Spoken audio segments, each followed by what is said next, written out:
Hello everyone, बहुत बहुत स्वागत है आप सभी स्टूडेंट्स का साइंस एंड टेक के 10 साल के प्रीवियस ईयर्स क्वेश्चंस के प्रीलिम्स के एनालिसिस में। आज के इस डिस्कशन में मैं आपको बताऊंगी कि कौन से ऐसे टॉपिक्स हैं जो सबसे ज्यादा हाई यील्डिंग टॉपिक्स हैं, जिनसे सबसे ज्यादा सवाल आते हैं। देखिए, एक्चुअल में साइंस एंड टेक एक बहुत ही ज्यादा कॉम्प्लिकेटेड इशू लगता है बहुत स्टूडेंट्स को, स्पेशली जो आर्ट्स से होते हैं।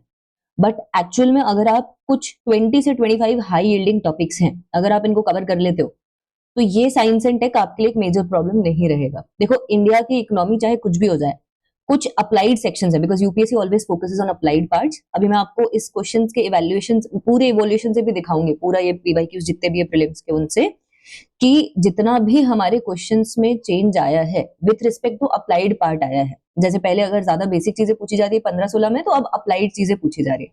And in those applied sections कुछ चीजें हैं जिनमें हमारी इकोनॉमी हमेशा अच्छी होती है, जैसे स्पेस सेक्टर। तो स्पेस सेक्टर से चंद्रयान, गगनयान, निसार, इसरो, आदित्य मिशन, ये सब यहाँ पर आएगा ही आएगा। तो एक तो ये हाई यील्डिंग एरिया होता है, और इनसे रिलेटेड टेक्नोलॉजीज पर भी आता है चीजें, जैसे हाइपरसोनिक टेक्नोलॉजी पर क्वेश्चन आ गया, इस टाइप की चीजें आती हैं। सेकेंडली, हमारे पास एक मेजर एरिया डिफेंस का होता है। तो डिफेंस की जितनी भी मिसाइल्स हैं, भले आप फोकस करो ना करो, लेकिन अग्नि, अग्नि प्राइम, इन पर इतने सवाल हैं, 3 से 4 सवाल अभी इस आने वाले डिस्कशन में मैं आपको अग्नि और अग्नि प्राइम पर बता दूंगी। इसके साथ साथ इंडिया कहाँ कहाँ पर प्रोग्रेस कर रहा है। देखो, रिन्यूएबल्स में हम प्रोग्रेस कर रहे हैं, तो रिन्यूएबल से रिलेटेड जितना भी साइंस एंड टेक का पोर्शन है, जैसे ग्रीन हाइड्रोजन, जैसे यहाँ पर न्यूक्लियर फ्यूजन, जैसे capacity, carbon capacity utilization and storage, तो इन सारी चीजों पर सवाल आएंगे। और जो इमर्जिंग एरियाज हैं, जैसे एक बार 3D प्रिंटिंग पर सवाल पूछा था, एक बार ऐसे आर्टिफिशियल इंटेलिजेंस वगैरह पर सवाल आ चुके हैं, 1-2 बार क्वांटम कंप्यूटिंग पर सवाल आएंगे बिकॉज हर रोज कोई ना कोई आर्टिकल या तो क्वांटम कंप्यूटिंग पर आ रहा है या तो आर्टिफिशियल इंटेलिजेंस पर आ रहा है न्यूज़पेपर में। That is done for sure. Nano technology पर आएंगे, ग्राफीन्स पर आएंगे, बिकॉज वो क्वेश्चन आते हैं। सुपर कंप्यूटिंग वगैरह पर भी आ सकते हैं। So this is the entire idea. अब जैसे बायोटेक है, बायोटेक इंडिया में एक बायोटेक की धूम मची हुई है। इंडिया और किसी चीज में आगे हो ना हो, दवाइयों में, वैक्सीन में, इन सब में हमेशा आगे रहता है। तो इन सब से सवाल आएंगे। ये मेजर एरियाज हैं जो रहेंगे। इस हिसाब से साइंस एंड टेक के इस पूरे पेपर को मैंने कुछ सेक्शंस में डिवाइड किया। कुछ 8 से 10 सेक्शंस हैं टोटल, और इनमें मैं आपको पीवाईक्यू शुरुआत से लेकर आखिरी तक, यानी कि स्टार्टिंग से लेकर एंड तक लेके चलती हूँ, 2015 से लेकर 2025 तक।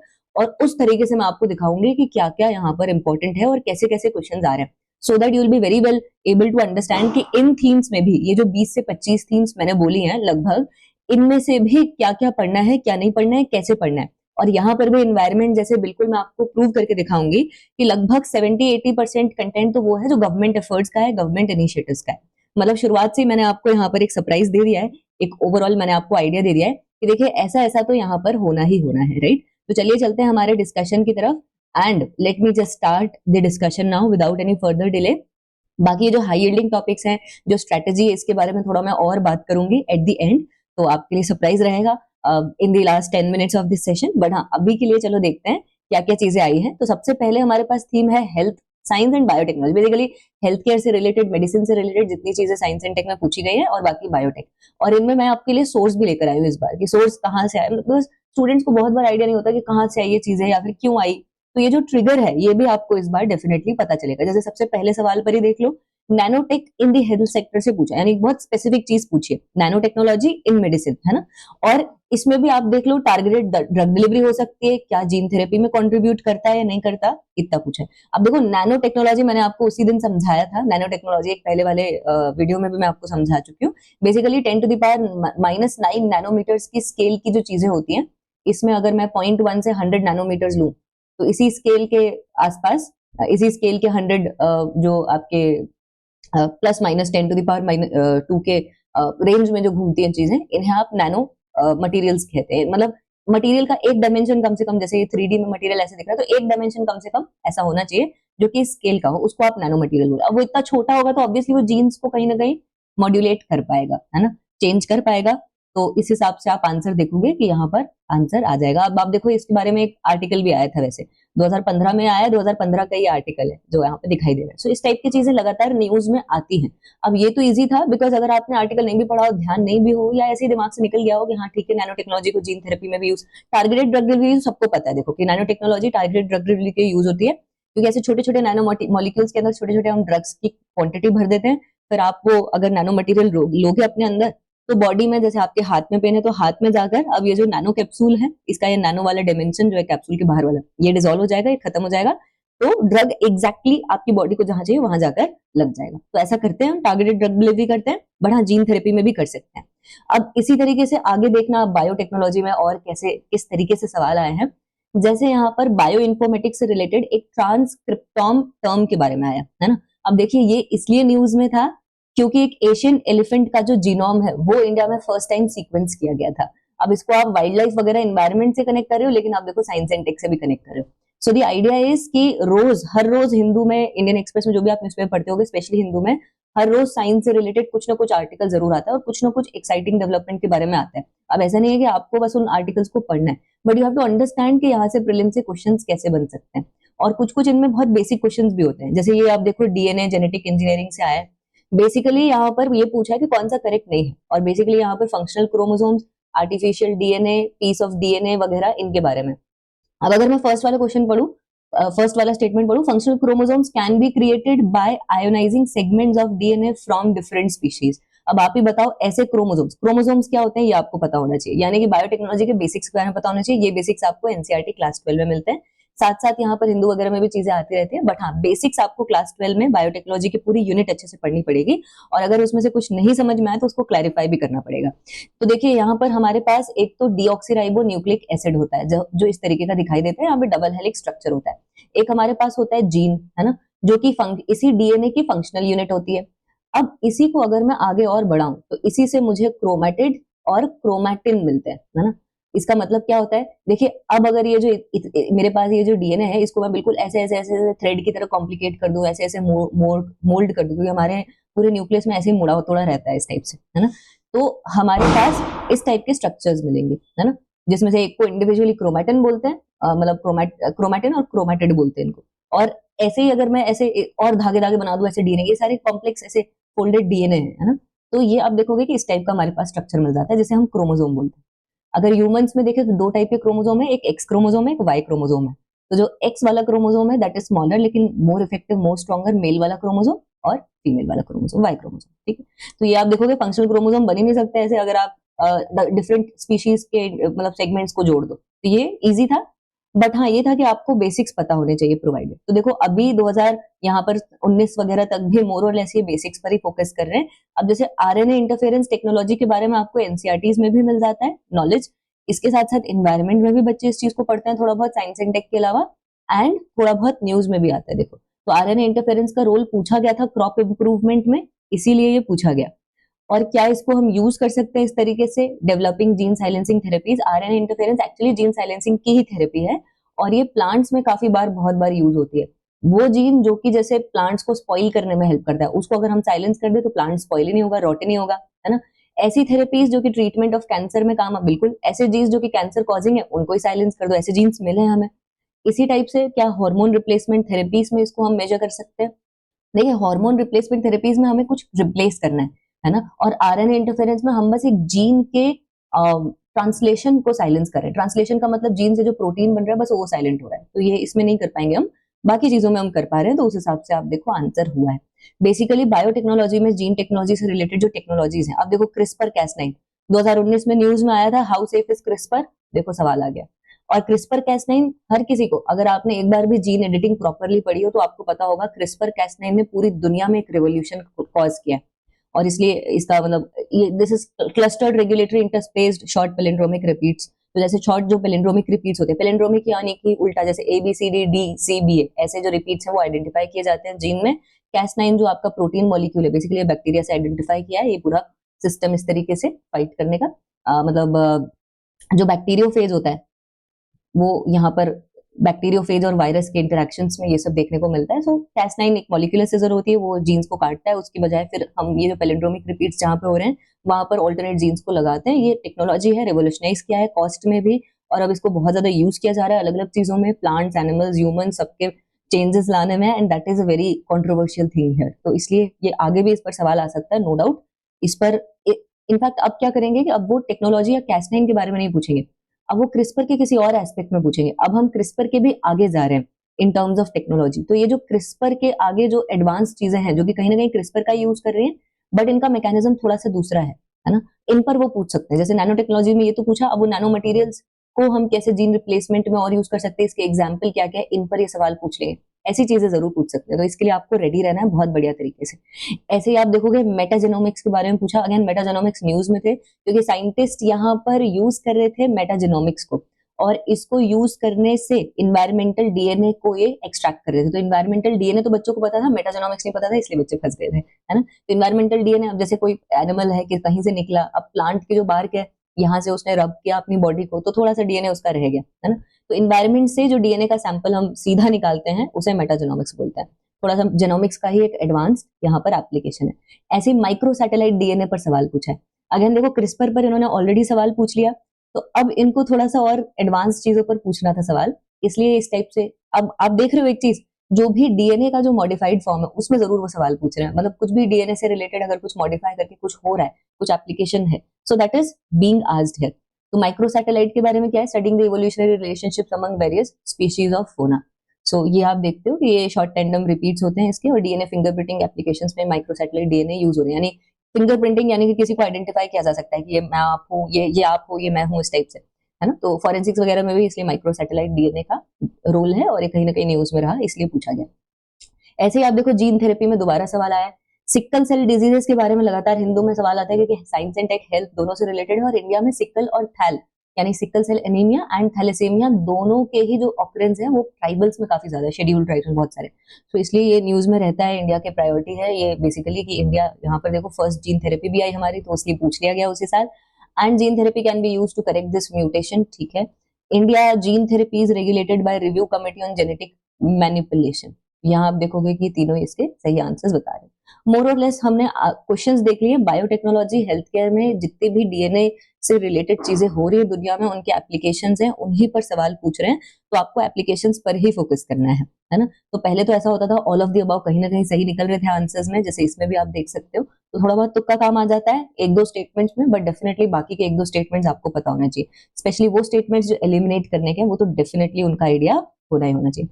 ऐसे स्पेस टेक्नोलॉजी में देखो इंडिया के लिए सैटेलाइट बहुत इंपॉर्टेंट है, तो सैटेलाइट और उससे नेविगेशन से रिलेटेड उस टाइम पर नाविक लॉन्च किया गया था जस्ट 2016 में, जब ये पूछा गया है ना। तो देखो यहाँ पर इसरो की प्रेस रिलीज हुई कि इंडिया ऐसा लॉन्च करने वाला है अपना खुद का नेविगेशन सैटेलाइट सिस्टम, जैसे यूएस के पास जीपीएस है ना, बाकी चाइना और बाकी कंट्रीज के पास भी अपने खुद के हैं कुछ कुछ हद तक, जैसे बीडो वगैरह, रशिया के पास ग्लोनस है, तो ऐसे हमने डिसाइड किया हम भी लॉन्च करेंगे। और इसके बारे में यहाँ पर कंट्रोवर्सी इस पर्टिकुलर स्टेटमेंट में आई थी पहले कि क्या 1500 किलोमीटर ये यहाँ पर इसकी रेंज है, बिकॉज यहाँ पे मतलब ओरिजिनल क्वेश्चन में थोड़ा सा मीटर स्क्वायर्स के आसपास लिखा होता है इसमें, लेकिन इसको फिर भी सही माना था, ठीक है कि ठीक है, मतलब 1500 किलोमीटर हमारी बॉर्डर्स के बियॉन्ड इसकी रेंज है। दो टाइप ऑफ सर्विसेज इसमें थी, एक मिलिट्री के लिए रिजर्व थी और एक स्टैंडर्ड यहाँ पर पोजिशनिंग सर्विस थी। बाकी नाविक यहाँ पर ऑपरेशनल नेम है इसका, बिल्कुल सही बात है। इसमें अभी और भी डेवलपमेंट हुई है बहुत सारी, तो उसके बारे में अब इसके आगे वो ये पूछ सकते हैं कि नाविक में कौन से तरीके का सैटेलाइट यूज हुआ, नाविक को लॉन्च करने के लिए यानी सैटेलाइट्स को लॉन्च करने के लिए किस तरीके का रॉकेट यूज किया गया, है ना, कौन से ऑर्बिट में है, ये अभी तक देखो डिटेल नहीं आई है, तो ये आ सकती है। तो इस तरीके की एडवांस चीजें जो यूपीएससी में आया है पहले, उसी के ऊपर कुछ एडवांस डेफिनेटली आपको प्रिपेयर करना पड़ेगा। और देखो लॉन्च व्हीकल हम यूज कर रहे थे, लॉन्च व्हीकल आ ही गया। अब ये जो जीएसएलवी MK3 है, इसने बहुत लैंडमार्क अभी चीजें की है। जीएसएलवी MK3 पर्टिकुलरली अभी चंद्रयान 3 में भी यूज हुआ था, so that is the importance here. GSLV को हम आगे और मल्टीपल डिस्टेंसेस में यूज करते हैं आगे के स्पेस मिशन में। पीएसएलवी वर्कहॉर्स है, पीएसएलवी से मॉम यानी मंगलयान मिशन जो था हमारा पार्ट 1 उसको लॉन्च किया था, बट देन पीएसएलवी की लिमिटेशंस है विथ रिगार्ड टू वेट, जिसको जीएसएलवी फाइनली क्रॉस करता है, क्योंकि जीएसएलवी यहाँ पर क्रायोजेनिक इंजन को यूज करता है, एंड इसलिए जीएसएलवी को हम ज्यादा बेटर तरीके से हाई अर्थ ऑर्बिट्स के लिए, जियो स्टेशनरी सैटेलाइट्स वगैरह को लॉन्च करने के लिए यूज करते हैं इन जनरल। तो ये आप देखोगे जीएसएलवी MK3 के लॉन्च के बारे में पूछ लिया उसी साल जिस साल ये आया, एंड इसी में अब आगे की डेवलपमेंट्स और वो पूछ सकते हैं बहुत सारी। अब जैसे एस्ट्रोसैट है, एस्ट्रोसैट इंडिया की पहली मल्टी वेवलेंथ ऑब्जर्वेटरी था, और देखो सीधा सीधा वेबसाइट से इसका सोर्स मिल रहा है, राइट। और मल्टी वेवलेंथ ऑब्जर्वेटरी इसलिए भी जरूरी होती है क्योंकि स्पेस से जो चीजें आती है, जैसे स्पेस से हमारे पास मान लो लाइट, विजिबल लाइट के फॉर्म में कुछ आया, फिर इलेक्ट्रोमैग्नेटिक वेव के फॉर्म में कुछ आया, फिर मान लो एक्सरेज के फॉर्म में आया, फिर अल्ट्रावायलेट रेज के फॉर्म में आया, ठीक है। तो ये जो इलेक्ट्रोमैग्नेटिक स्पेक्ट्रम होता है, इसकी अलग अलग यहाँ पर वेव्स जो है, अगर सब सब सब पर हम मल्टी वेवलेंथ, मतलब एक मल्टी वेवलेंथ ऑब्जर्वेटरी सारी तरीके की वेव्स को एनालाइज करके ज्यादा बेटर तरीके से स्पेस की दूर की चीजों को यहाँ पर इवेल्युएट कर सकते हैं। तो उस हिसाब से आप देखोगे तो इसमें भी ऑल ऑफ द अबाव लग रहा है। इसलिए बहुत लोग बच्चा लोग बोलते थे कि पहले ऑल ऑफ द अबाव सारे साइंस एंड टेक के क्वेश्चंस में लग जाता था, but now we have to be very careful, क्योंकि यूपीएससी अब यहाँ पर थोड़ा सा एलिमिनेशन का स्कोप रख रहा है, जिससे कि थोड़ा एलिमिनेट किया जाए स्टूडेंट्स को भी, मतलब थोड़ा सा यहाँ पर ऐसे ऑप्शंस रख रहा है जो कि बिल्कुल ही पॉसिबल ना हो। So that has to be there. Chandrayaan 2 obviously fail launch हुआ, उसी टाइम यहाँ पर पूछ लिया, मतलब फेल तो क्या, सॉफ्ट लैंडिंग फेल हो गई थी, बाकी तो और कुछ नहीं, बाकी मिशन तो काम किया है और इस मिशन ने भी चीजें डिस्कवर की है, जैसे चंद्रयान 2 ने। अब देखो ये आपको पता होना चाहिए एग्जैक्टली चंद्रयान 1, चंद्रयान 2, चंद्रयान 3 तीनों चीजों ने क्या क्या डिस्कवर किया, दैट हैज टू, जैसे यहाँ तो विज्ञान और प्रज्ञान जो रोवर और लैंडर थे वो वगैरह यूज किए थे। यहाँ पर आप देखोगे चंद्रयान 2 में आइडिया था वैसे रोवर और लैंडर यूज करने का, बट चंद्रयान 2 ने हाइड्रोक्सिल एंड जो वाटर मॉलिक्यूल्स इनको सेपरेटली डिस्कवर किया, और चंद्रयान 1 ने सिर्फ वाटर मॉलिक्यूल्स को डिस्कवर किया था, है ना। तो ये अलग अलग ऐसे, और चंद्रयान 3 ने तो बहुत सारे और मिनरल्स डिस्कवर किए थे एक्चुअली, जो कि इकोनॉमिकल यूज के हो सकते हैं, क्योंकि इंडिया भी अब सोचेगा ना चांद तक तो पहुंच जाए, रिसोर्सेज भी बाकी कंट्रीज की तरह थोड़ा सा लाने का प्लान करें इस टाइप से। So that is there. और एक यहाँ पर थोड़ा सा इस टाइप से स्टेटमेंट भी था, तो आप देख ही सकते हो कि हर चीज में ऑल ऑफ द अबव, मतलब नहीं लग रहा है न्यूज की चीजें पूछ रहे हैं और बेसिक चीजों को करंट अफेयर से कनेक्ट करके पूछ रहे हैं। जैसे अब ये मॉम मिशन के आसपास मॉम में पीएसएलवी C-25 यूज हुआ, तो पीएसएलवी पूछ लिया, again that is the workhorse of ISRO. और पीएसएलवी और जीएसएलवी में कौन कौन से स्टेजेस होते हैं, कितनी स्टेजेस होती हैं, कौन कौन से यहाँ पर हम यूज करते हैं मतलब मटेरियल्स को, ये भी पता होना चाहिए।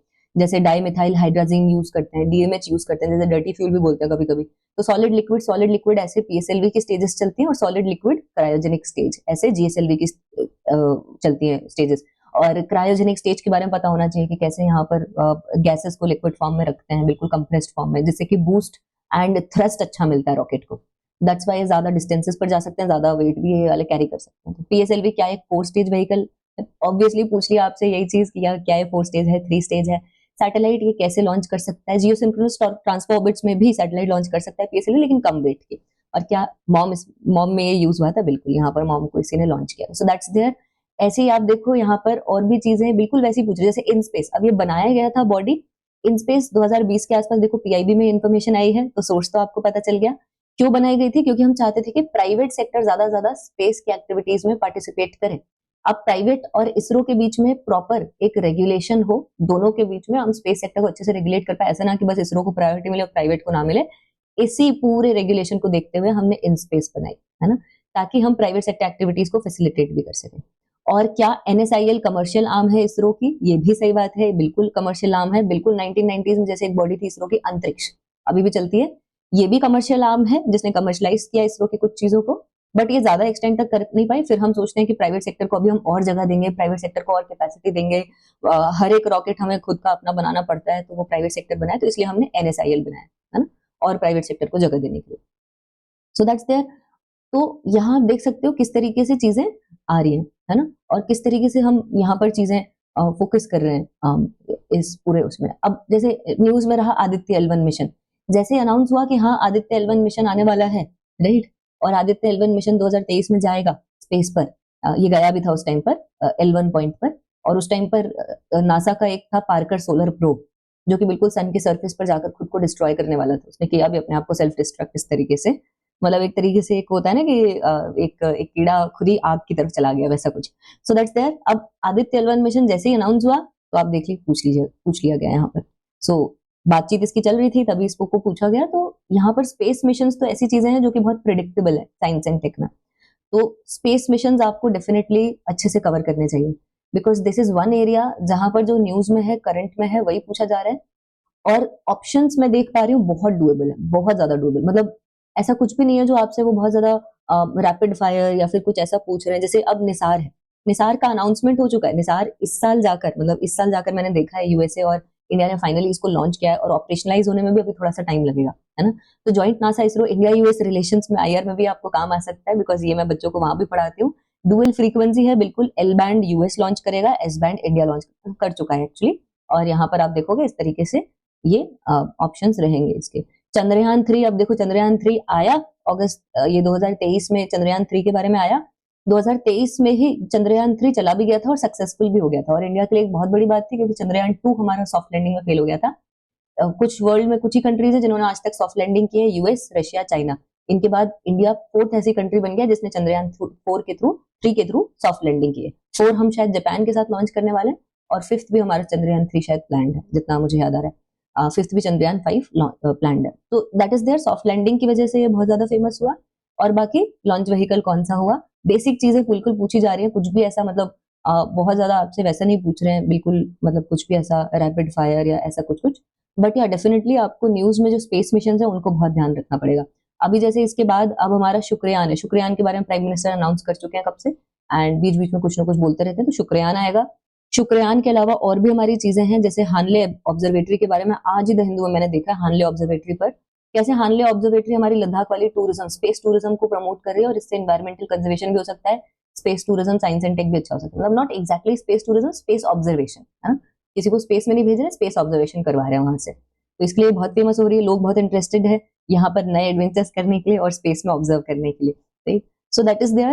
तो यहाँ पर ये सब चीजें, अब हानले के अलग अलग पार्ट्स हैं, है ना। सो ये आपसे पूछ सकते हैं कि हानले में जो ऑब्जर्वेटरीज है उनके बारे में कुछ पूछ लिया कि ये मल्टी वेवलेंथ है, ये सिर्फ विजिबल लाइट को देखती है, ये सिर्फ ऐसे देखती है और वैसे देखती है, और वहां पर आप बोल्ड आउट हो जाओगे कि ये कैसे आया, अरे न्यूज में है, लगातार हिंदू उस पर फोकस कर रहा है इसलिए आया। तो जब आप न्यूज़पेपर पढ़ो तो उसी टाइम पर पढ़ो, अच्छा हानले के ये पार्ट्स है, अच्छा ये ऐसा करते हैं, थोड़ा सा एक्स्ट्रा सर्च अगर आपको लगे। वैसे तो मैं अपने न्यूज़पेपर एनालिसिस के वीडियो में एक्स्ट्रा चीजें कनेक्ट करवा देती हूँ प्रीलिम्स मेंस के हिसाब से, बट यस डेफिनेटली अगर आपको लगती है तो आप खुद से भी कर सकते हो। So that is there. इतना हमारा स्पेस का जो टॉपिक है कवर हो गया।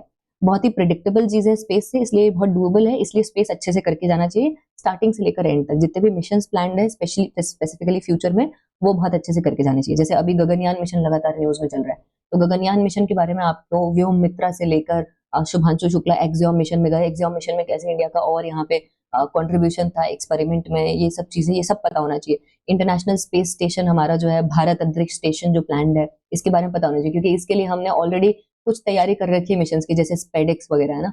क्रू एस्केप सिस्टम भी हमने गगनयान वगैरह के लिए लॉन्च मतलब कर रखा है, टेस्ट वगैरह, तो उसकी भी सक्सेसफुल टेस्टिंग हो गई है, जल्दी से हम गगनयान में भी देखेंगे फ्यूचर में। इसके साथ साथ हम जो इस नासा का आर्टेमिस है, यहाँ पर यूएस का अलग अलग कंट्रीज के साथ, मतलब सब बहुत सारी कंट्रीज ने मिलकर आर्टेमिस मिशन पर फोकस किया मून पर जाने के लिए, तो ये सब पता होना चाहिए। तो that has to be very clear कि आपको बहुत चीजें यहाँ पर जो मिशन है प्लान, वो डेफिनेटली आइडिया होना चाहिए। इसके साथ साथ अब हम अगला यहाँ पर देखते हैं आईसीटी वगैरह। अब देखो आईसीटी में अगर मैं ट्रेडिशनल इंफॉर्मेशन कम्युनिकेशन टेक्नोलॉजी की बात करूं, तो इसमें जो बेसिक चीजें आती है वो तो आपकी पीसीएस वगैरह में पूछते हैं, जैसे आप यूपी पीसीएस का पेपर देखो या अदर स्टेट पीसीएस का पेपर देखो, तो वहां पर आपसे बेसिक चीजें पूछेंगे, ऑन ऑफ गेट्स के बारे में पूछ लेंगे, ट्रांजिस्टर्स के बारे में पूछ लेंगे। यहाँ पर जो वोकैब होती है कंप्यूटिंग की लैंग्वेज की, वो थोड़ी सी टफ पड़ती है बच्चों को, डिस्क वगैरह ये क्या होता है वो क्या होता है, इस टाइप की चीजें आपसे पूछ लेंगे, है ना। लेकिन यूपीएससी में वो बेसिक टर्मिनोलॉजीज अभी तक इतना नहीं फोकस किया है, यहाँ पर सीधे अप्लाइड चीजें पूछते हैं। जैसे क्लाउड कंप्यूटिंग न्यूज में था, सीधा क्लाउड कंप्यूटिंग पूछ लिया जाए, है ना, कि क्लाउड कंप्यूटिंग क्या होती है। अब आपको डेफिनेटली इसके लिए बेसिक्स तो पता होना चाहिए, लेकिन अदर पीसीएस एग्जाम्स की तरह आपको बेसिक्स रटने नहीं, you don't have to rote learn those basics, but हाँ ये जरूर है कि आपने जो भी बेसिक में पढ़ा उसको आपको डेफिनेटली कनेक्ट करना पड़ेगा न्यूज के साथ। जैसे क्लाउड कंप्यूटिंग समझने के लिए आपको थोड़ा सा कंप्यूटिंग के बारे में अगर बेसिक पता हो तो वो ठीक है, नहीं भी पता हो तो ये न्यूज से हो जाता है। Internet of things again news में आया, आपसे पूछ लिया गया इंटरनेट ऑफ थिंग्स क्या है ना। इसके साथ साथ ब्लॉकचेन टेक्नोलॉजी न्यूज में था, क्रिप्टो करेंसीज बिटकॉइन वगैरह के प्रिवलेंस की वजह से कुछ साल में, तो ये आपसे blockchain as it is blockchain technology पूछ लिया गया। अब तो इसके आगे ब्लॉकचेन पर बेस्ड यहाँ पर हम डिजिटल करेंसी पर फोकस कर रहे हैं, सोवरेन डिजिटल करेंसीज पर, सेंट्रली जो आपकी ब्लॉकचेन बेस्ड डिजिटल करेंसीज होती हैं सीबीडीसीज, जैसे कि हमारे यहाँ पर हम लोग ई रूपी पर थोड़ा सा मतलब उस पर फोकस करें, सीबीडीसीज वगैरह पर, तो इसको सोवरेन्स लॉन्च करें, जैसे चाइना ने लॉन्च किया, इंडिया ने लॉन्च किया, इस टाइप से। और स्टेबल कॉइन्स पर भी फोकस करें, निर्मला सीतारमन का स्टेटमेंट आया था स्टेबल कॉइन्स पर, और यूएसए का भी स्टेटमेंट आया था। So stable coins are the new applied thing of blockchains, but blockchains other than financial systems और भी जगह पे यहाँ पर यूज हो रहे हैं, हेल्थ केयर में यूज हो रहे हैं, एजुकेशन में यूज हो सकता है ब्लॉकचेन, और बहुत जगह पर यूज हो सकता है गवर्नेंस में, एंड दैट्स व्हाई ब्लॉकचेन का कुछ ना कुछ एप्लीकेशन आता रहेगा जिसके लिए आपको प्रिपेयर्ड रहना पड़ेगा। सेम एआई का भी यही सीन है, मैं देख पा रही हूँ न्यूज़पेपर में हर रोज एआई का कोई ना कोई नया यूज आ रहा है, एआई हैज लिटरली रिवोल्यूशनाइज्ड। और कोई ये बोलता है ना कि एआई की वजह से जॉब लॉस नहीं हुए, तो वो गलत बोलता है। लिटरली मैंने बहुत सारी जॉब लॉस देखी है आज के टाइम में, ले ऑफ्स जो है वो प्राइमरली इसीलिए हो रहे, कंपनी से बोल रहे हैं कि ये तो काम एआई कर देगा हमारा, तो हम क्यों रखे इतने सारे रिसोर्सेज को, है ना। सो दैट इज देयर, और एआई यहाँ पर ये सब चीजें कर रहे हैं। जैसे एआई यहाँ पर जो स्टेटमेंट है, AI can not assist in language translation, करता है भाई एआई लैंग्वेज ट्रांसलेशन, आप दो एआई को इंग्लिश से हिंदी ट्रांसलेट करो, हिंदी से गुजराती करो, करेगा वो। तो एआई के यूजर्स बहुत ज्यादा वाइड हो रहे हैं, और ये देखिए नीति आयोग की स्ट्रेटेजी आई थी उसी टाइम पर पूछा गया। इंडियन गवर्नमेंट खुद बहुत सारी चीजों में एआई यूज कर रही है, हमारी नेशनल एआई स्ट्रेटेजी भी है, और इसके साथ साथ क्वांटम कंप्यूटिंग में भी बहुत सारी चीजें। अभी कल ही न्यूज आई थी, मैंने बच्चों को पढ़ाया था कैसे, हिंदू में आया था, गूगल ने अपना यहाँ पर क्वांटम सुप्रीमेसी दोबारा दिखाया है, और क्वांटम कंप्यूटिंग में यूज होने वाला एक क्वांटम प्रोसेसर बनाया है ना, और ये जो प्रोसेसर है that has shown quantum supremacy, जिसका नाम है Willow, compare to a normal computer, है ना। एक सुपर कंप्यूटर जो होता है वो भी नॉर्मल यहाँ पर कंप्यूटिंग यूज करता है पैरेलल प्रोसेसेस के साथ, उसके कंपैरिजन में भी Willow has proved itself as very superior in terms of computing. और इसमें गूगल, स्टैनफोर्ड, बहुत सारी ऐसी एमआईटी वगैरह, ऐसी कैलटेक, मल्टीपल यूनिवर्सिटीज से। So that is there. तो क्वांटम कंप्यूटिंग का यूज अब डिफेंस में जितने तरीके से हो सकता है, क्वांटम इंक्रिप्शन जो टेक्नोलॉजीज होती हैं जिनमें हम क्वांटम कम्युनिकेशन यूज करते हैं कम्युनिकेशंस में, है ना, ये डिफेंस में यूज की जाती है, क्यूकेडी टेक्नोलॉजीज इन्हें बोलते हैं। तो ये सब आपसे पूछा जा सकता है, बिकॉज ये इसके बारे में इंडियन आर्मी ने भी टेस्टिंग की थी नीमच वगैरह में, जहां पर कैंट है इंडिया का, Madhya Pradesh, that's there. And other than this, यहाँ पर क्वांटम कंप्यूटिंग का यूज खुद एजुकेशन, हेल्थ, मतलब बहुत सारे ऐसे सिस्टम्स में क्वांटम कंप्यूटिंग यूज हो सकती है, जैसे कॉम्प्लिकेटेड चीज, जैसे मानसून प्रेडिक्ट करने में, है ना। तो इंडिया क्वांटम कंप्यूटिंग के लिए क्या कर रहा है, इन सब में हमारी क्वांटम कंप्यूटिंग से रिगार्डिंग क्या स्ट्रैटेजी है, ये सब आपसे पूछा जा सकता है। यहाँ पर तो बेसिक यहाँ पर सवाल पूछा था, बिकॉज उस time quantum computing just news में ही आ रही थी। ये जो चीजें क्वांटम एआई, ये 2020 तक तो इतना ज्यादा रेवोल्यूशनाइज कुछ भी नहीं हुआ था, 2021-22 तक, लेकिन उसके बाद इतना रेवोल्यूशनाइज हुआ है कि अब आपसे पूछेंगे तो कुछ एडवांस्ड वर्जन इसके पूछ सकते हैं, स्पेशली इंडिया से रिलेटेड जो एफर्ट्स हैं। अब देखो, डेटा प्रोटेक्शन बिल में किसी ने ये इमेजिन नहीं किया था कि ये थोड़ा सा इस टाइप से पूछ लेंगे, डेटा लोकलाइजेशन और क्या इसका वो है। अब इसको हम जीएस पेपर 2 से भी जोड़ सकते हैं कि ये नया लॉ आया, गवर्नमेंट का एफर्ट आया, या फिर यहाँ साइंस एंड टेक में भी जोड़ सकते हैं। बेसिकली डेटा प्रोटेक्शन आईसीटी से रिलेटेड ही है, तो उसमें मैंने यहाँ पर जोड़ा। बाकी 2021 में देखो 5G टेलीकम्युनिकेशन बहुत न्यूज में थे, क्योंकि ये डिपार्टमेंट ऑफ टेलीकॉम ने 5G विजन लॉन्च किया। तो आप देखो, गवर्नमेंट एफर्ट से अगेन रिलेटेड है, गवर्नमेंट ने कुछ लॉन्च किया बड़ा, इसरो ने या गवर्नमेंट ने, तो डेफिनेटली वो न्यूज में रहता है, तो वो पूछा जाता है। बट देन यहाँ पर 5G टेक्नोलॉजी 2021 में इसलिए भी न्यूज में थी क्योंकि कोविड का टाइम पीरियड था, और यूके ने चाइना का जो 5G टेक्नोलॉजी से रिलेटेड जो चाइना का सपोर्टिंग इंफ्रास्ट्रक्चर है उसको यूज करने में अलाउ कर दिया था पहले, कि हाँ ठीक है हम 5G के ट्रायल्स में चाइना को भी इंक्लूड करेंगे। So that was controversial. US ने फिर दबाव बनाया था, फिर यूके ने विड्रॉ किया था कि नहीं नहीं अभी इसमें नहीं करेंगे, क्योंकि इस टाइम पर चाइना की बहुत ज्यादा बुराई हो रही थी 2020-21 में। तो इसलिए ये डिसाइड हुआ था अलग अलग कंट्रीज में, बेसिकली वेस्टर्न वर्ल्ड में और डेमोक्रेसीज में, कि हम चाइना को 5G ट्रायल्स में अलाउ नहीं करेंगे, क्योंकि चाइना कब वो साइबर फिशिंग कर दे, साइबर सिक्योरिटी में हमारे लिए चैलेंजेस क्रिएट कर दे, पता नहीं। तो उस कॉन्टेक्स्ट में भी ये न्यूज में था। तो देखो, बेसिक पूछा है कि क्या 5G हायर डेटा रेट, अब ये तो मतलब हमें पता ही है 1G 2G 3G 4G 5G ये जैसे जैसे डेवलप हुए, है ना, यहाँ तक long term evolution technology LT रही है, और इसके बाद यानी 4G 5G में VoLTE technology, voice over long term evolution technology रही है। इसमें आप जब वाईफाई वगैरह से कनेक्टेड हो तब भी आप वॉइस कॉल्स कर सकते हो, एंड इसकी वजह से कॉल क्वालिटी वगैरह भी इंप्रूव होती हुई दिखती है, नेटवर्क इंप्रूव होता हुआ दिखता है। That is there. तो इनमें हर एक सिस्टम में चीजें एडवांस हुई है, पीछे नहीं गई है ना। तो ये तो है ही सही। और क्या ये मिलीमीटर वेव फ्रीक्वेंसी, हाँ ऑब्वियसली, अगर आपने 5G को थोड़ा भी इस तरीके से पढ़ा होता, थोड़ा भी बिल्कुल मतलब ऐसे थोड़ा सा अगर डिटेल में पढ़ा होता है, आपको पढ़ाया गया होता, तो डेफिनेटली आप इसको यहाँ पर सोच पाते। Enable application such as smart vehicles, बिल्कुल ये सब चीजें होती हैं। ऐसी डीप फेक से देखो एआई का ही एप्लीकेशन है, तो अब एआई के बारे में तो पूछ लिया उन्होंने, अब वो एआई का एप्लीकेशन पूछेंगे कि डीप फेक्स क्या है। ऑब्वियसली अब तो सबको ही पता है डीप फेक्स क्या है, सब लोगों ने देखे भी हैं, रश्मिका मंदाना से लेकर शाहरुख खान से लेकर बहुत लोगों के। अब देखो, क्यूकेडी मैंने बोला था ना, क्वांटम कंप्यूटिंग डिफेंस न्यूज में था, आ गया देखो। सेम सिक्योर कम्युनिकेशन मेथड है, कैसे यूज होता है, क्या डिटेक्ट कर सकता है, ईव्सड्रॉपिंग बिल्कुल कर सकता है, इंडिया ने सक्सेसफुली डेमोन्स्ट्रेट किया, डीआरडीओ फैसिलिटीज डिफेंस में हम ये कर रहे हैं, देखो आगे बिल्कुल। और क्यों, क्योंकि ये डीआरडीओ की न्यूज में भी था 2023 में कि हमने डेमोन्स्ट्रेट किया है, देखो आगे। बाकी अब 5G के आगे 6G पर भी पूछ लिया इन्होंने, देखो 6G का विजन लॉन्च हुआ, 6G पर पूछ लिया।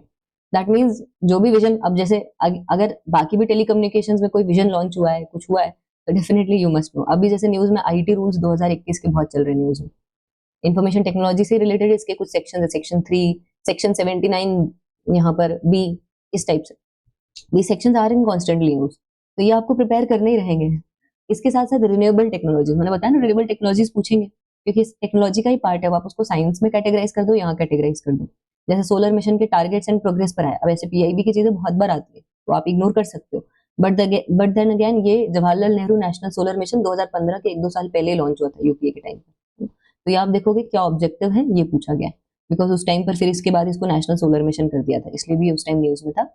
इसके बाद फ्यूल सेल्स के बारे में पूछा है, again fuel cells were in news at some point of time, clean transportation के लिए, और इसलिए इनके बारे में पूछा गया है। बेसिकली जो हेवियर व्हीकल्स होते हैं वहां पर ये फ्यूल सेल्स आराम से यूज किए जा सकते हैं। So that's there. इसके साथ साथ अब एलईडी के बारे में पूछा है, क्योंकि उस टाइम पर जब ये आया था तो एलईडी बल्ब्स वगैरह और ये हम लोग इसमें एनर्जी एफिशिएंसी की बात कर रहे थे। तो देखो यहाँ पर एनर्जी एफिशिएंसी सर्विसेज लिमिटेड के बारे में थोड़ा सा पूछ लिया इसलिए क्वेश्चन को घुमाकर, और बाकी डोमेस्टिक एफिशिएंसी लाइटिंग प्रोग्राम के बारे में पूछा। प्रोग्राम न्यूज में था, ये आप देख ही लो, गवर्नमेंट का प्रोग्राम था, पता होना चाहिए था, इसलिए पूछा गया।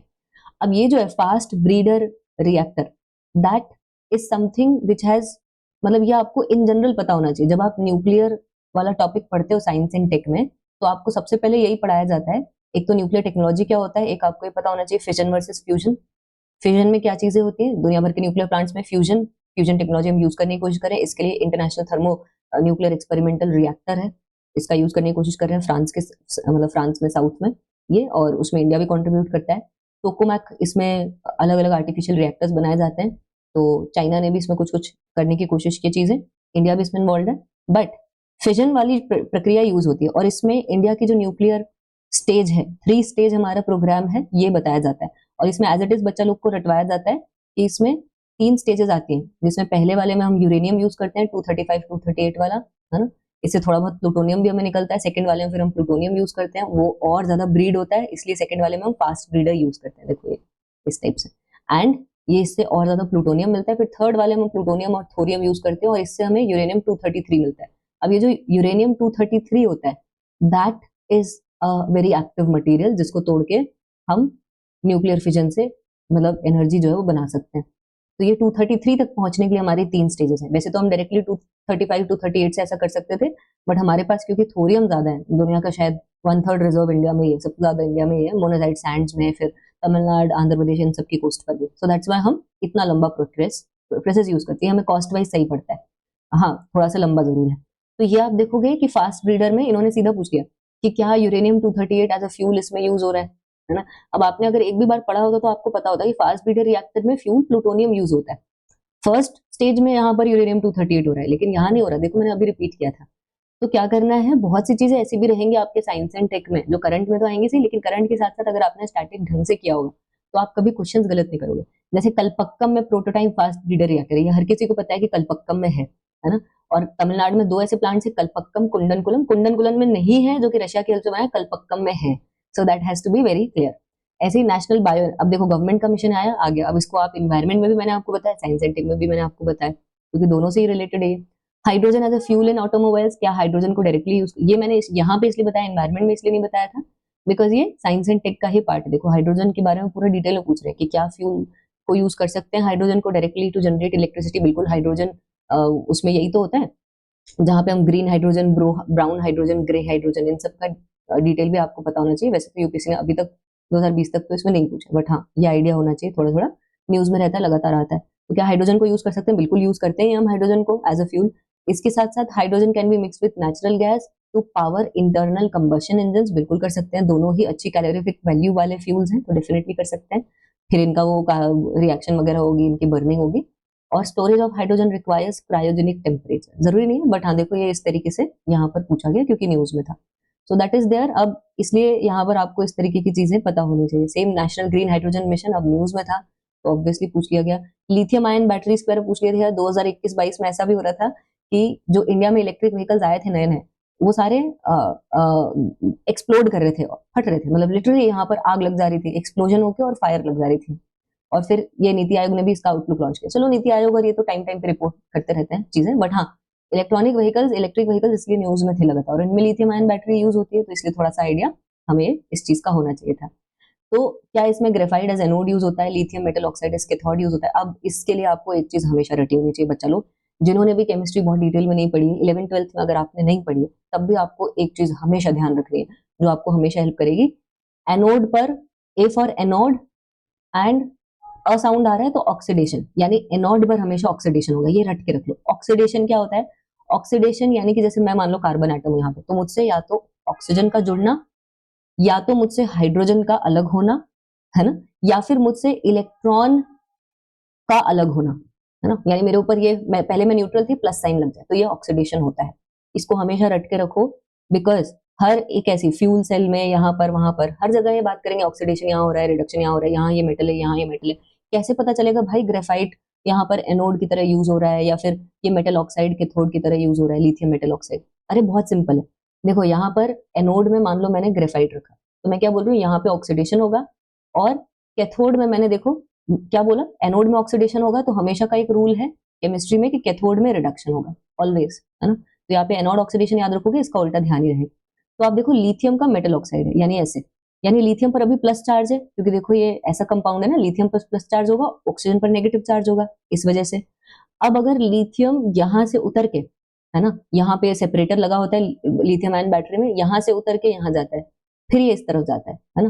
तो आप देखो लिथियम प्लस से माइनस हो जाएगा, यानी लिथियम का ऑक्सीडेशन नहीं हो रहा है, इसमें इलेक्ट्रॉन जुड़ रहा है, इलेक्ट्रॉन जुड़ रहा है तो ये रिडक्शन हो रहा है। और देखो यहाँ पे क्या लिखा है, कैथोड में रिडक्शन होता है, तो देखो ये स्टेटमेंट सही हो जाएगा। और ये जो इलेक्ट्रॉन गया, इसने डोनेट किया इलेक्ट्रॉन यहाँ पे, तो ये इलेक्ट्रॉन सर्किट में से ट्रेवल करके फिर देखो यहाँ आएगा, ठीक है। अभी तो ये सर्किट में से यहाँ पर अगर कुछ ट्रैवल किया है तो रिटर्न में, अब यहाँ मेटल से आप देखो इलेक्ट्रॉन यहाँ पर जुड़ा है, तो इलेक्ट्रॉन कैसे जुड़ेगा, जब यहाँ से यहाँ सर्किट में आया, तो इस वजह से हमें वो यहाँ पर करंट मिल जाता है, और इससे हमारी गाड़ी चल जाती है या फिर पावर चल जाती है, इसी पावर को हम यूज करते हैं। ये इतना सिंपल है लिथियम आयन बैटरी का कंसेप्ट। बट क्योंकि आपको एनोड और कैथोड ही नहीं आइडिया, या फिर ये कैसे चीज हो सकती है नहीं आइडिया, तो आप फिर इस टाइप के स्टेटमेंट्स नहीं कर पाओगे। सो ये हमें इस तरीके से ध्यान होना चाहिए। इसी के साथ साथ अब आईटीईआर पूछा है, मैंने आपको बताया ना, न्यूक्लियर फ्यूजन में आईटीईआर यूज होता है। आईटीईआर के एक्सपेरिमेंट सारे न्यूक्लियर फ्यूजन के आईटीईआर में ही हो रहे हैं बेसिकली, और आईटीईआर से रिलेटेड ही है बाकी कंट्रीज में जहां पर भी ये हो रहा है। और ये इस टाइम पर न्यूज में था, 2022 में काफी न्यूज में आया था, और ये इंडिया के पार्टिसिपेशन के बारे में भी काफी न्यूज चल रही थी, तारीफ हो रही थी। इंडिया देखो क्रायोजेनिक टेक्नोलॉजी वगैरह इन सब में बहुत अच्छा है, सॉफ्टवेयर में अच्छा है, तो ये सारी चीजें आईटीईआर की हम ही देख रहे हैं, मतलब लगभग लगभग। तो इसलिए पूछ लिया गया। और देखो बेसिक चीजें पूछी है यहाँ पर, मतलब थोड़ा भी आइडिया हो, थोड़ा भी आपने पढ़ा हो, basics plus current affairs definitely कर पाओगे। बाकी ये वाला तो डेफिनेटली मैंने आपको इन्वायरमेंट में भी पढ़ा दिया था, तो पॉलिसी है तो ठीक है, वहां से कर सकते हो आप। बाकी थोड़ा सा हम नैनो टेक्नोलॉजी में स्पेसिफिकली भी ध्यान दे देते हैं। अभी हमने बायोटेक्नोलॉजी में देखा था कि एक नैनोटेक और बायोटेक को मिलाकर वो जीन टेक्नोलॉजी वाला पूछा था। थोड़ा बहुत नैनोटेक में अगर आप देखो 2015 का ये सवाल तो हम वहां पे देख ही चुके हैं। बट हाँ, अदर देन दिस भी नैनोटेक में सवाल यहाँ पर पूछे हैं बेसिकली। जैसे इनमें से कौन सा करेक्ट है नैनो टेक्नोलॉजी नैनो मटेरियल्स के बारे में, ये कार्बन नैनो ट्यूब्स, ये उस टाइम बहुत न्यूज में चल रहा था, कुछ कुछ रिसर्च हुई थी और बाहर के रिसर्चर्स ने इसको इकोनॉमी में यूज करने की बात की थी, कार्बन नैनो ट्यूब्स को। ऐसे ही नैनो मटेरियल्स ड्रग डिलीवरी में बार बार आएगा, इलेक्ट्रॉनिक्स में बार बार आएगा, ऐसे यूज होते हैं। और क्या ये ऑप्टिकल इलेक्ट्रिकल प्रॉपर्टीज दिखाते हैं ड्यू टू क्वांटम इफेक्ट्स, बिल्कुल। यहाँ पर इसकी वो बनाई जाती है, कार्बन के डॉट्स बनते हैं जो कि इस तरीके से क्वांटम इफेक्ट्स दिखाते हैं, और इसकी वजह से ऑप्टिकल इलेक्ट्रिकल प्रॉपर्टीज अलग से दिखती हैं, तो इन्हें वो फुटबॉल्स बोलते हैं बेसिकली नैनो टेक्नोलॉजी के टर्म्स में। तो ये आपसे पूछा था, ये क्वांटम डॉट्स होते हैं, बिल्कुल देखिए आ गया क्वांटम डॉट्स। अब क्वांटम डॉट्स का उस टाइम पर ये जो एलईडीज हैं इनमें बहुत ज्यादा यूज हो रहा था, बिकॉज ये क्वांटम डॉट्स कार्बन मैटर से बने, और कार्बन से जो भी बनता है वो ऑर्गेनिक मटेरियल होता है, इसीलिए इनसे ऑर्गेनिक लाइट इमिटिंग डायोड बनाया जा रहा था, है ना। यानी कि लाइट जो होगी वो, अब ये लाइट इमिटिंग डायोड हमारे टीवी वगैरह में भी यूज होते हैं, आपको पता होगा, है ना। और अगर ये ऑर्गेनिक होंगे तो ऐसे छोटे छोटे ऐसे क्वांटम डॉट्स हमारे टीवी में लगे रहेंगे, इससे ज्यादा बेटर आपको रेजोल्यूशन, ज्यादा बेटर कलर कैप्चर ये सब मिलता है, इसलिए इसको ओलेड्स वगैरह की स्क्रीन्स, डिवाइसेस ये सब बनाया गया। और देखो यही पूछा है, सेमीकंडक्टर, नैनो क्रिस्टल्स है, ऑप्टिकल प्रॉपर्टीज हैं, LED, solar cells medical imaging में यूज हो रहे हैं, फिनोमिनन ऑफ क्वांटम कन्फाइनमेंट दिखाते हैं, और सारे सही है। यानी कि अगर आपको एलईडी पता है, पहले तो आपको एलईडी पता होना चाहिए, है ना, कि एलईडी क्या है। अगर यहाँ कंफ्यूजन है तो फिर गए भाई साहब। तो एलईडी बहुत अच्छे से पता होना चाहिए कि हाँ इसमें सेमीकंडक्टर्स यूज होते हैं, पुराने वाले एलईडीज जो आज भी आते हैं वो आज भी यूज होते हैं, बहुत ज्यादा ऐसी बात नहीं है, जैसे एलईडी सारे बल्ब वगैरह एलईडीज ही है। तो इनमें बेसिकली पीएन जंक्शन और इम्प्योरिटीज और वो डायोड वगैरह यूज होते हैं। तो अब तो आपको ये पता होना चाहिए पहले कि सेमीकंडक्टर्स क्या होते हैं, पीएन जंक्शन क्या होता है, इम्प्योरिटीज क्या होती है, डोपिंग क्या होती है ना। ये सब बेसिक्स का खेल है, अगर बेसिक्स पता है तो करंट अफेयर्स अच्छे से समझ में आ रहे हैं और उस हिसाब से आप कर पा रहे हो। अब जैसे ग्राफीन है, ग्राफीन न्यूज में था डेफिनेटली, ग्राफीन पर इतनी रिसर्च हुई थी उस टाइम पर कि देखो ऐसा एक मटेरियल होता है ग्राफीन। ग्राफीन इनफैक्ट यहाँ पर ये कहा जा रहा था कि हमें अर्थ के कोर में पहुंचने में यूज हो सकता है, मतलब इस तरीके की बातें भी उस टाइम पर मैंने सुनी थी, वीडियोस में देखा था। ये 2017-18 की बात है, तो 19 में इसलिए इसको पूछ लिया। सो दैट इज देयर, और हिंदू में भी आया है अल्टीमेटली। सो कार्बन के तो ऐसे बहुत सारे एलोट्रोप्स हैं, इन पर तो सवाल देखो आए ही आए हैं, क्योंकि बेसिक चीज है, ये सिंपल मटेरियल्स के बारे में है ना। अब जैसे एक और चीज आई है जो इन्वायरमेंट साइंस एंड टेक से रिलेटेड है, आप उसको, जैसे पॉलीमर्स, है ना। पॉलीमर्स में अब जैसे अलग अलग पॉलीमर्स हैं, जैसे पॉलीइथाइलिन टॉप्थैलेट पीईटी है, उसके बारे में पूछा है। इनफैक्ट प्लास्टिक्स के कैटेगराइजेशन के बारे में, इंटरनेशनल कैटेगराइजेशन है प्लास्टिक्स का, कुछ 5 या 7 कैटेगरीज में प्लास्टिक्स को कैटेगराइज किया जाता है। जैसे एक पीईटी है, एक पॉलीइथाइलिन है जो जनरली यूज होता है अलग अलग जगहों पे, है ना। एक हाई डेंसिटी यहाँ पर पॉलीमर होता है, वो यूज होता है, हाई डेंसिटी पॉलीइथाइलिन बेसिकली। एक लो डेंसिटी पॉलीमर भी यूज होता है, एक पीवीसी यूज होता है, पॉलीविनाइल क्लोराइड, राइट। तो ये जो क्लासिफिकेशन है प्लास्टिक्स का, ये भी डेफिनेटली पता होगा, क्योंकि अगर पीईटी पूछा है तो और भी वो आपको सरप्राइज प्लास्टिक्स में कर सकते हैं। अब आप उसको साइंस एंड टेक में बोल दो या फिर इन्वायरमेंट में बोल दो, दैट इज डिफरेंट। एक बिस्फिनॉल नाम के कंपाउंड के बारे में पूछा है यहाँ पर। बिस्फिनॉल बेसिकली आप जो प्लास्टिक वगैरह सी में फेंकते हो उसके थ्रू वो ऑर्गेनिजम्स वगैरह, और मतलब बेसिकली इन प्लास्टिक्स में वो जमा हो जाता है कंपाउंड, फिर वो ऑर्गेनिज्म उसको इंजेस्ट करते हैं तो वहां पे नुकसान करता है, फिर वो आगे जाके मतलब एक्यूमुलेट भी हो सकता है ह्यूमंस में भी, अगर फिश वगैरह हम खाते हैं। That's there. इसी टाइप से कार्बन नैनो ट्यूब्स, अगेन देखो दो दो बार पूछा है कार्बन नैनो ट्यूब्स, तो ये हमें क्या एनर्जी स्टोरेज में यूज होगा? अरे भाई साहब बिल्कुल यूज होगा, कार्बन की बहुत सारी चीजें यूज होती है। मेटा मटीरियल्स के बारे में पूछ लिया, है ना। मेटा मटीरियल्स के बारे में रिसर्च हुई थी, इसके बारे में डेफिनेटली हिंदू में आया होगा तो पूछ लिया। नहीं भी पता हो तो कोई बात नहीं, लेकिन कम से कम कार्बन की forms, nano technology, nuclear technology, space, इसके बेसिक्स अच्छे से पता होने चाहिए, फिर अच्छे से करंट अफेयर्स के आर्टिकल्स पढ़ो हिंदू के, अच्छा हो जाएगा। नैनो कंपोजिट्स, अब ऑब्वियसली अगर वो नैनो मटेरियल्स पूछ रहे हैं तो अलग अलग नैनो यहाँ पर मटेरियल से बने, जो आपके बल्क मटेरियल और नैनो मटेरियल से बने जो कंपाउंड्स हैं उनके बारे में पूछेंगे, यानी कंपोजिट्स के बारे में पूछेंगे। ऑब्वियसली नैनो मटेरियल की अगर मैं बल्क में एम्बेडिंग करूंगी दूसरे मटेरियल्स में तो इससे मुझे अलग प्रॉपर्टीज मिलेंगी, इनका मैं अलग तरीके से यूज कर सकती हूँ। और ये डेफिनेटली यहाँ पर एरोस्पेस वगैरह में अलग अलग सैटेलाइट में बहुत बार उनके जो यहाँ पर हेड होता है वहां पे नैनो कंपोजिट यूज करते हैं, सो दैट वो सैटेलाइट जब एंटर करती है एटमॉस्फेयर में तो फ्रिक्शन की वजह से यहाँ पर वो पूरा जो मटेरियल है वो आग नहीं पकड़ता और अंदर जो बैठे एस्ट्रोनॉट्स हैं वो सेफ रहते हैं, ताकि कल्पना चावला टाइप इंसिडेंट ना हो दोबारा। We don't lose astronauts basically further. तो ये इस टाइप से बहुत बार ये सैटेलाइट मिशंस में जो बाहर सैटेलाइट जाती हैं विदाउट ह्यूमन, लेकिन लंबे समय के लिए उनको स्पेस में रहना रहता है सन के जस्ट बहुत पास, वहां पर भी नैनो कॉम्पोजिट्स वगैरह यूज होते हैं। और क्या है, लाइट होते हैं बट स्ट्रॉन्ग होते हैं, ट्रेडिशनल बिल्कुल होते हैं। अब नैनो मटेरियल्स हैं तो थोड़े बहुत लाइट तो होंगे ही, सही सरफेस एरिया अच्छा होगा तो उस हिसाब से प्रॉपर्टीज होंगी। नैनो रोबोटिक्स के बारे में पूछा है, अगेन देखो क्यों पूछ रहे हैं, क्योंकि लगातार न्यूज में रहा है, कहीं ना कहीं उसका इंटरवेंशन रहा है, कोई मेजर स्टडी हुई, कुछ मेजर उसने डिस्ट्रप्शन कॉज किया, तभी पूछा जा रहा है। Because science and tech is very predictable, ऐसा मतलब ऐसा नहीं है कि यहाँ पर कुछ भी पूछ रहे हो out of random. Nano materials पहले वो पूछ चुके हैं, नैनो कंपोजिट्स तो अब उसके सारे एप्लीकेशंस बैठ के वो आपसे पूछ रहे हैं कि क्या क्या है क्या क्या नहीं है, जरा बताओ हमें, है ना। तो ये यहाँ पर इस तरीके से चीजें आ रही है। बाकी सिलिकॉन, ये कार्बाइड और गैलियम नाइट्राइड और सेमीकंडक्टर्स के बारे में पूछा गया। देखो सेमीकंडक्टर्स में पहले क्या पूछा है, यहाँ पे थोड़ा सा ओलेड में पूछा था अभी, है ना।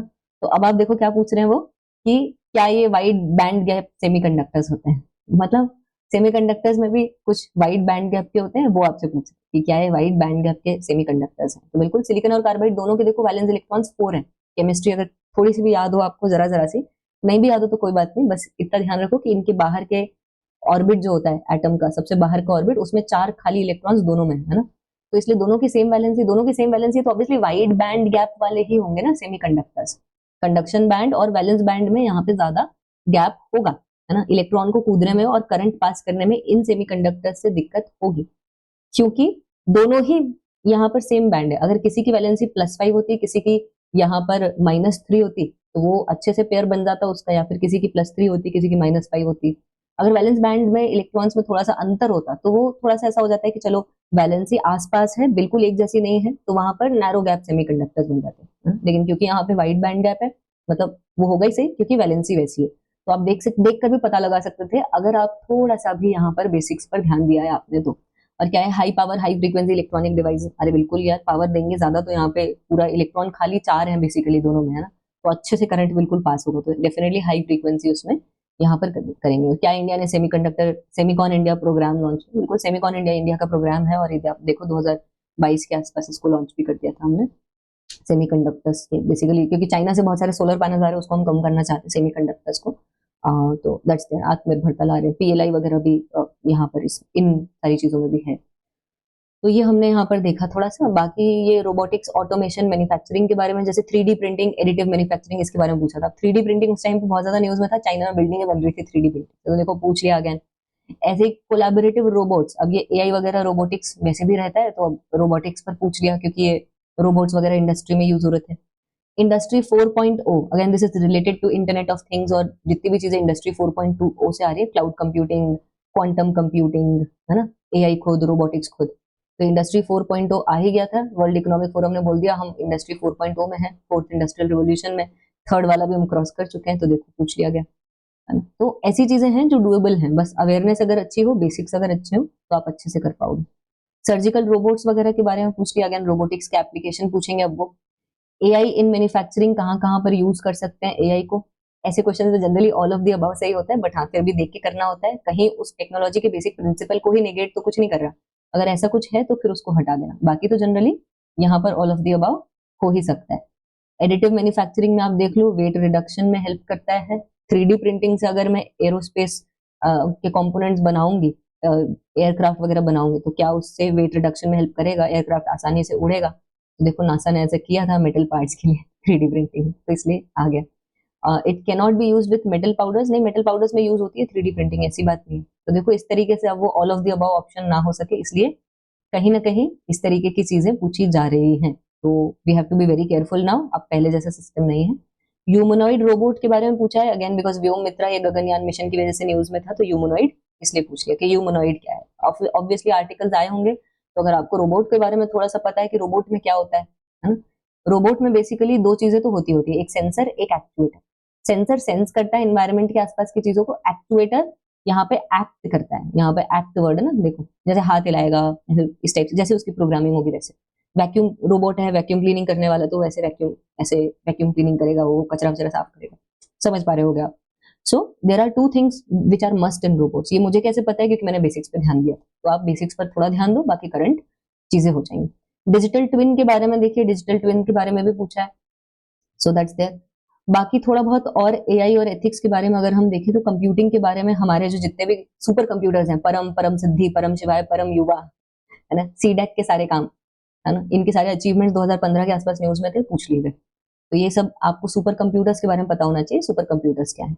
सेमीकंडक्टर्स के बारे में अगेन ये आप देखोगे, गैलियम आर्सेनाइड सिलिकॉन के बारे में पहले ये सवाल आया था 2016 में, उसके बाद देखो अभी मैंने आपको इसी का एक आगे वाला वर्जन बताया कि गैलियम आर्सेनाइड और बेसिकली ये जो नाइट्राइड के कंपोनेंट्स हैं, सिलिकॉन नाइट्राइड वगैरह, गैलियम सिलिक, बेसिकली ये गैलियम सिलिकेट और नाइट्राइड वगैरह, क्या ये वाइड बैंड गैप है या नहीं है। मतलब एक तरीके से अगर आपने ऑप्शन पे ध्यान दिया होता पहले वाले जो स्टेटमेंट में, जो स्टेटमेंट वाले क्वेश्चंस में स्टेटमेंट आ रहे हैं, अगर इस पर फोकस किया होता तब भी आराम से यहाँ पर बन सकता था।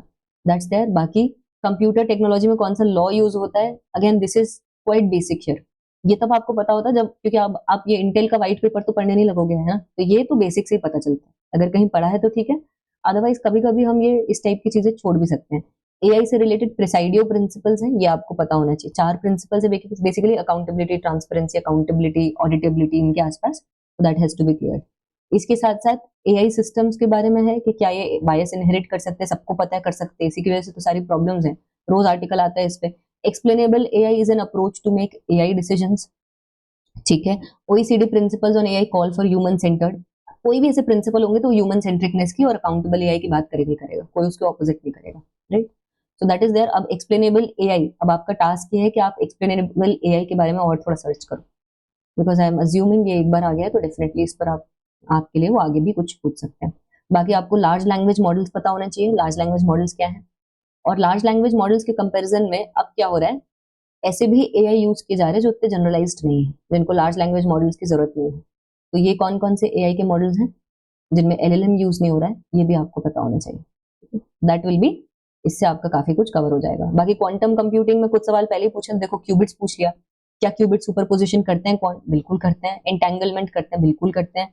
क्वांटम कंप्यूटर्स बिल्कुल एरर फ्री तो नहीं होते, एरर इनमें भी हो सकता है, नो डाउट, है ना। तो ये आप देखो इस तरीके से, अब कैसे आपको पता होता है, बेसिक्स अच्छे से पढ़े होते हैं, अगेन करंट अच्छे से क्या होता है। सेमिकॉन इंडिया प्रोग्राम के बारे में पहले पूछा, क्या इंडिया का सेमिकॉन इंडिया प्रोग्राम है। अब देखो सेमिकॉन इंडिया के बारे में सीधा सीधा पूछ लिया, क्योंकि इसी टाइम पर ये लॉन्च हुआ था 2021 में।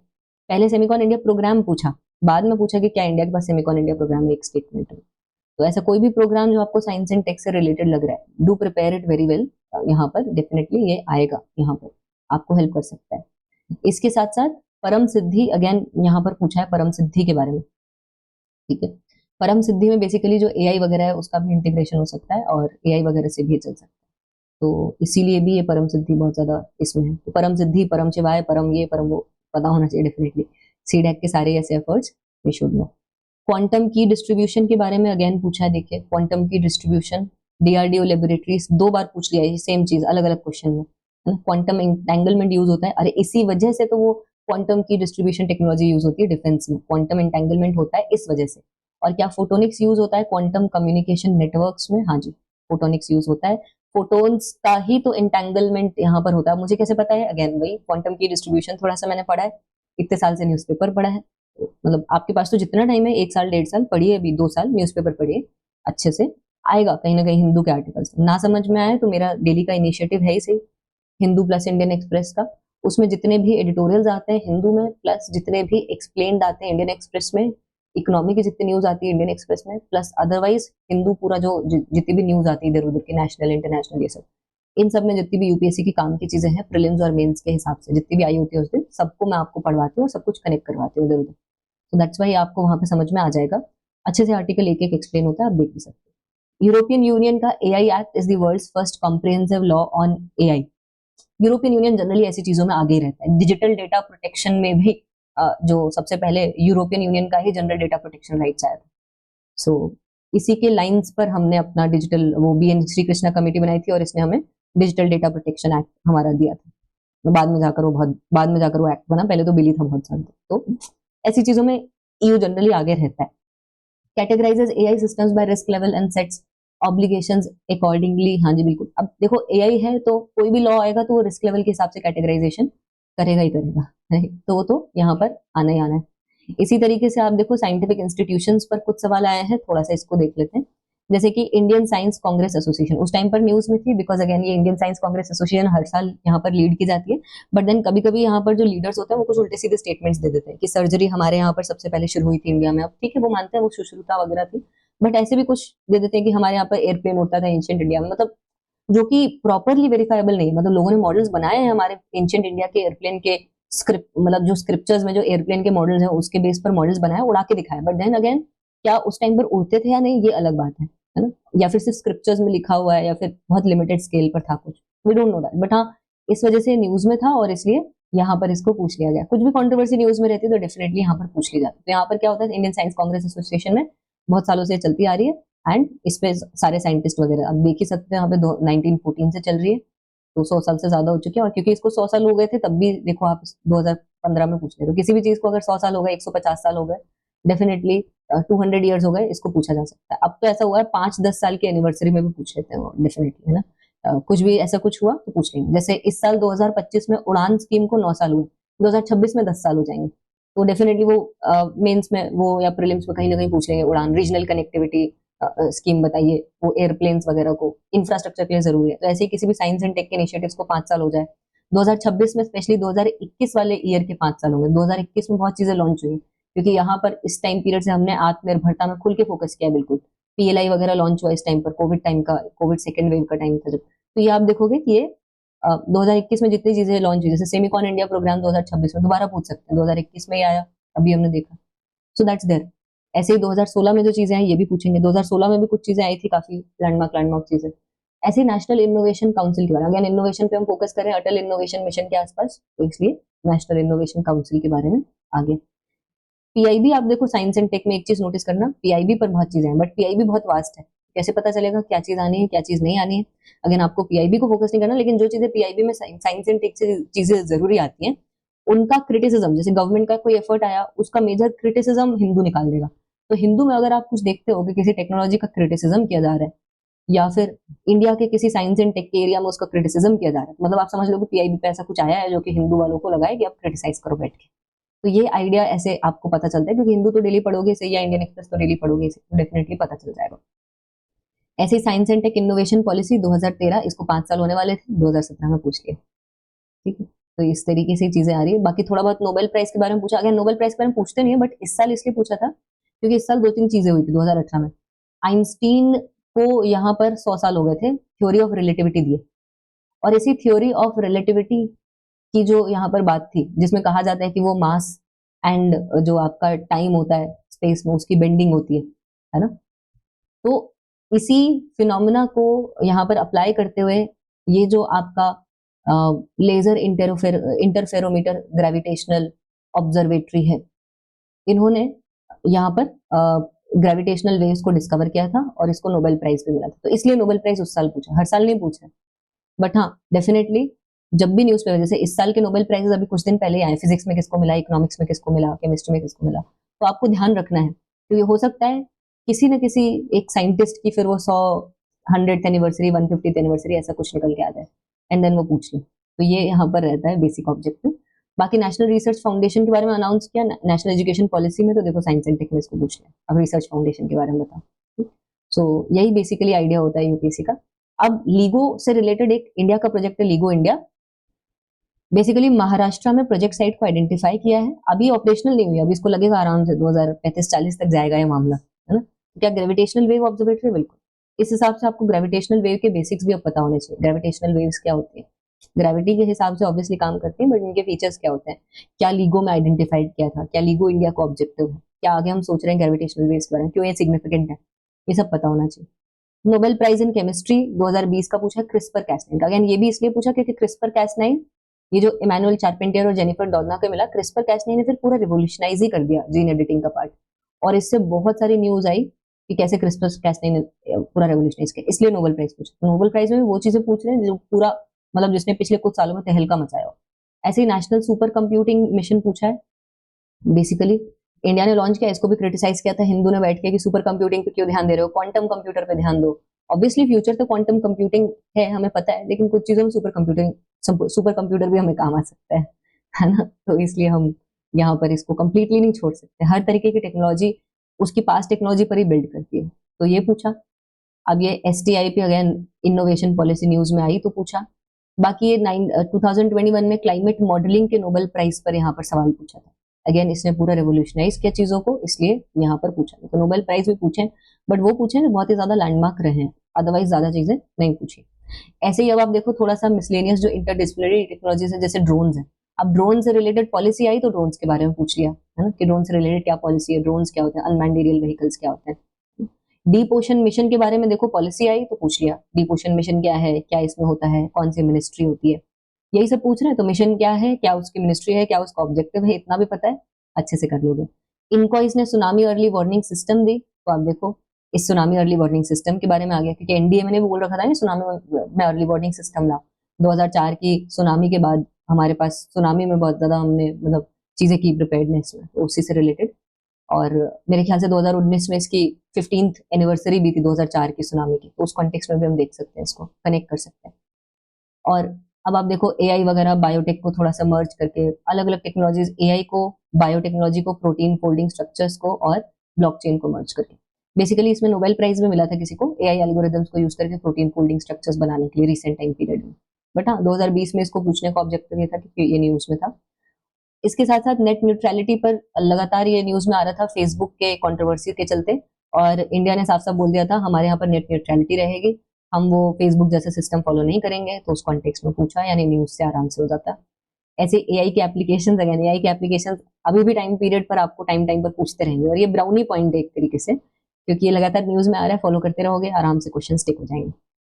Carbon capture utilization technology IEA ने यहाँ पर वो दिया था, इसका बताया था कि कार्बन, अब ये आपको भले इसको आप फॉलो नहीं करोगे ना ऑब्वियसली, बट आपको बेसिक्स अगर आपके एनवायरमेंट के क्लियर हैं और साइंस के, तो आपको पता चल जाएगा कि हाँ कार्बन कैप्चर यूटिलाइजेशन टेक्नोलॉजी ये होता है, और इस हिसाब से आप आराम से कर पाएंगे, है ना।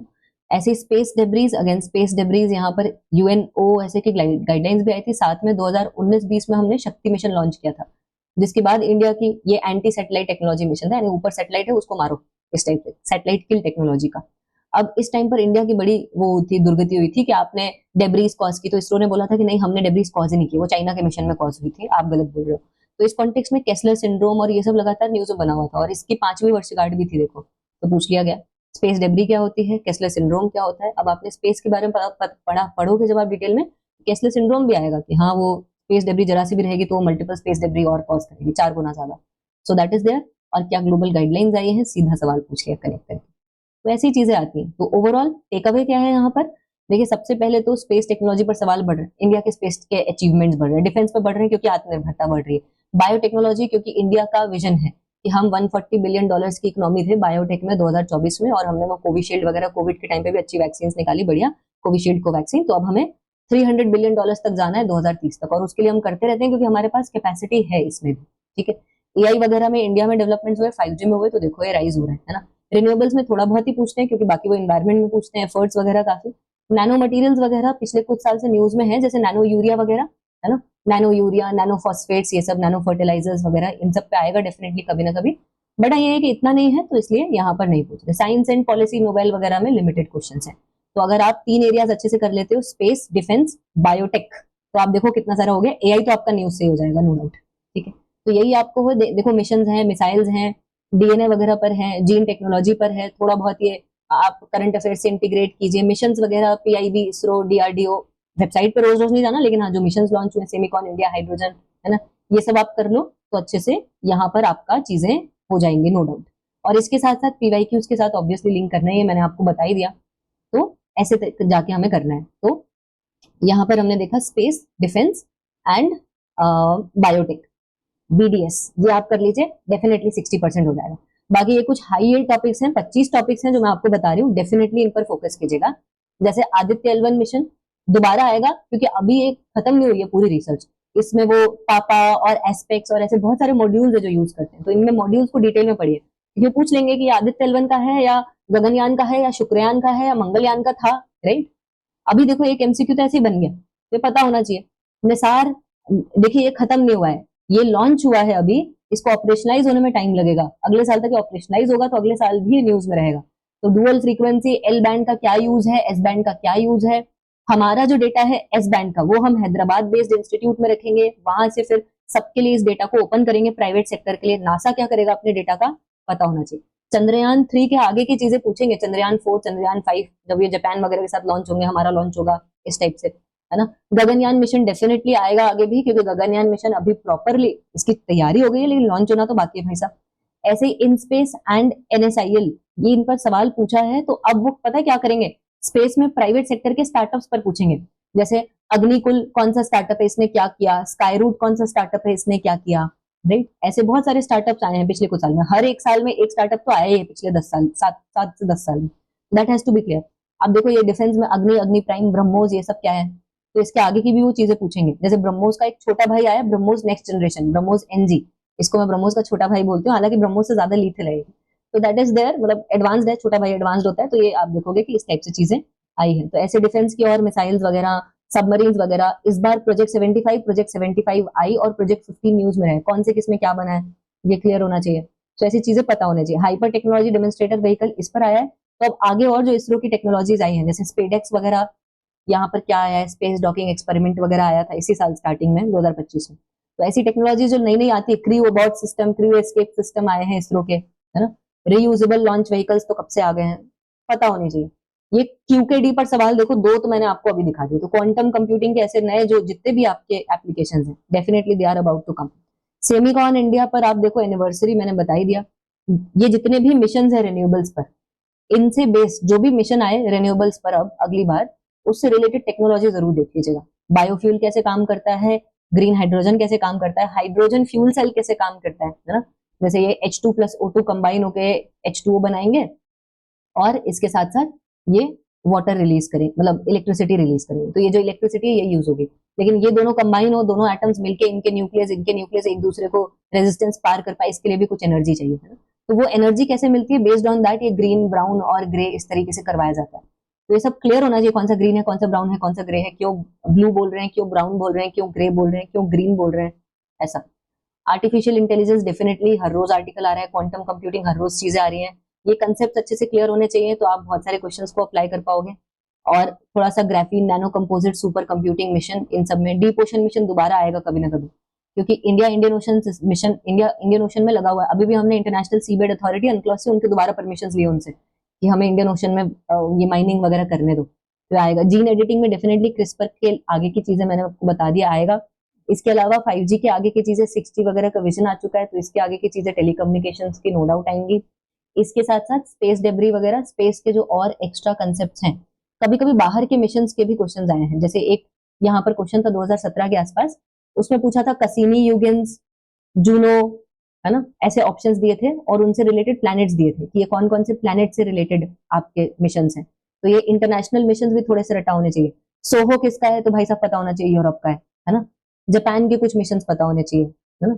डार्ट मिशन किसका है, तो भाई साहब पता होना चाहिए, double asteroid reentry test. ऐसे मिशन हैं, ट्रेडिशनली बच्चा लोग इसको रटते थे प्रीलिम्स के लिए, तो डेफिनेटली आपको भी रटना पड़ेगा, क्योंकि एक दो क्वेश्चन मैंने ऐसे भी देखे हैं, नो डाउट। और ये चीजें तो इजीली रट जाती हैं, देखिए अगर आप एक भी बार पढ़ोगे तो definitely you will be able to memorise, but हाँ थोड़ी मेहनत तो करनी पड़ेगी। तो ये मेरा टेक अवे था। बाकी आपको क्या लगता है इस बारे में जरूर बताइएगा, कमेंट में बताइएगा। बाकी आपको किस चीज में हेल्प चाहिए, क्या मेन से रिलेटेड भी ऐसे एनालिसिस चाहिए एग्जॉस्टिवली, इसका पीडीएफ डेफिनेटली टेलीग्राम ग्रुप पर मैं शेयर कर दूंगी। तो टेलीग्राम ग्रुप को ज्वाइन करने के लिए आपको इस वीडियो के डिस्क्रिप्शन में जाकर लिंक पर क्लिक करना है। Just you have to click on the link in the description of this video below, तो आपको इसका पीडीएफ भी मिल जाएगा, मैं शेयर कर दूंगी आपके साथ। तो बहुत बहुत धन्यवाद, बहुत बहुत शुक्रिया। ऐसे ही जुड़े रहिए, ऐसे ही बने रहिए और अच्छे से पढ़ते रहिए। प्रीलिम्स को बिल्कुल लाइटली ले लेना और प्रीलिम्स की तैयारी दिसंबर एंड से स्टार्ट कर देनी है बिल्कुल। बहुत बहुत धन्यवाद, बहुत बहुत शुक्रिया, थैंक यू।